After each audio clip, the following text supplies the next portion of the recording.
Hello HTET aspirants, कैसे हैं आप सब। तो आज हम करेंगे यहाँ पे हिंदी के प्रैक्टिस क्वेश्चंस। तो हिंदी के समानार्थी शब्दों के प्रैक्टिस क्वेश्चन हैं ये एचटेट पीजीटी टीजीटी पीआरटी के कॉमन सब्जेक्ट के। ठीक है, तो जो 15 क्वेश्चन हिंदी के पूछे जाते हैं ना, उससे रिलेटेड हैं ये। तो चलिए स्टार्ट करते हैं। पहले से प्ले लिस्ट अवेलेबल है, आप एक और गो थ्रू कर सकते हैं। अगर आपको सही लगती है तो आप देख सकते हैं। सुरक्षित, देखिए सुरक्षित का जो अगर समानार्थी शब्द की बात करें वो क्या है, हमें ये बताना है। कुशल, घटना, दुर्घटना या बचाव। सुरक्षित का क्या निकलेगा कि सब सुरक्षित है, मतलब इसका तो जो सही अर्थ होगा सुरक्षित का वो होता है बचाव। क्या होता है? बचाव। इसके बाद है प्रतिभाशाली।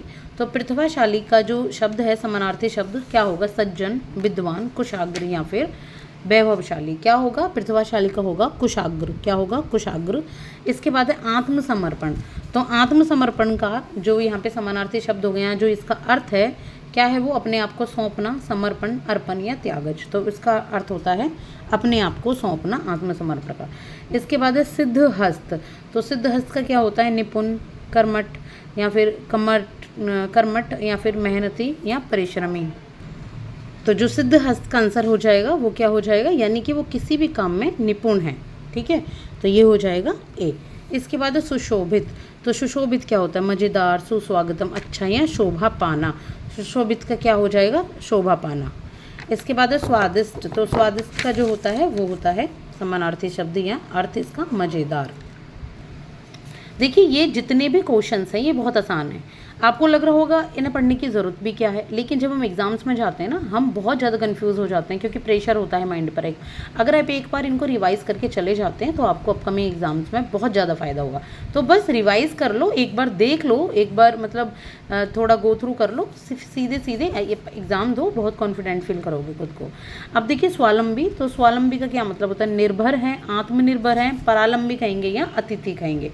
स्वावलंबी को क्या कहा जाएगा? स्वावलंबी होता है जो खुद पर निर्भर होता है, इसको कहेंगे आत्मनिर्भर, स्वावलंबी। इसके बाद है उपकरण। तो उपकरण किसको कहते हैं? साधन को, युक्ति को, मशीन को, यंत्र को। अब देखो लग रहा है ना कि हाँ बताओ कौन सा सही है, लेकिन अगर आप एक बार पढ़ के जाओगे तो आपको पता लगेगा उपकरण का होता है यंत्र। क्या होता है? यंत्र। इसके बाद कीमत। तो कीमत का जो अर्थ है वो होता है मूल्य। क्या होता है? मूल्य। संगठन। संगठन क्या होता है? संगठन होता है यहाँ पे समूह, आप कह सकते हैं समूह भी हो सकता है एक संगठन, और संस्था भी हो सकती है संगठन। लेकिन जब संगठन होता है जब एक जैसे लोग एक साथ मिलकर कोई काम करते हैं। अब ये यहाँ पे आंसर जो दिया हुआ है वो दिया गया है एकता। क्या हुआ? दिया हुआ है एकता। संगठन का अर्थ होता है एकता। इसके बाद है विपत्ति। तो विपत्ति का जो अर्थ है वो यहाँ दे रखा है यहाँ पे मुसीबत। तो क्या है विपत्ति का अर्थ? मुसीबत। तृण। तृण का क्या होता है? देखिए तृण का अर्थ जो होता है वो होता है तिनका। क्या है? तिनका। कितने आसान है ना, हम बहुत कम समय में बहुत सारे कर लेंगे। अभी देखिएगा आप।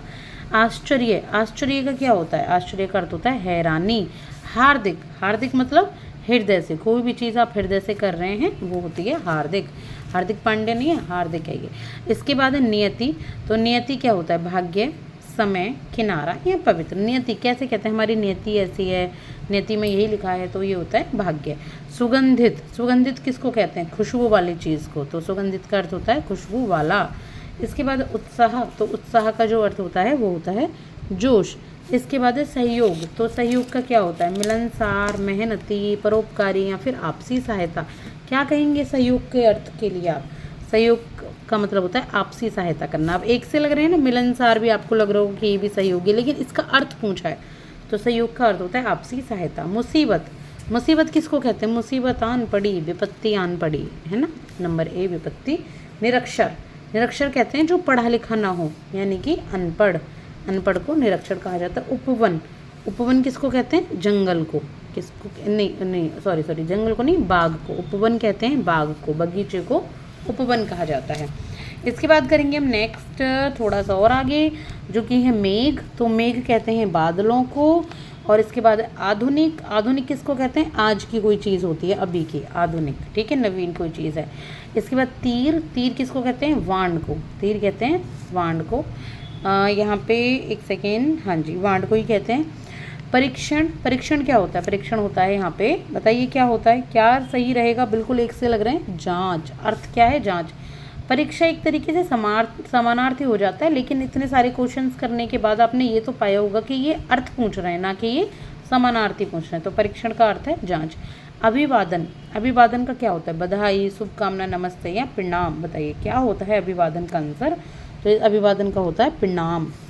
सर्वत्र, सर्वत्र का क्या है? सभी जगह। ठीक है, क्या है? सभी जगह।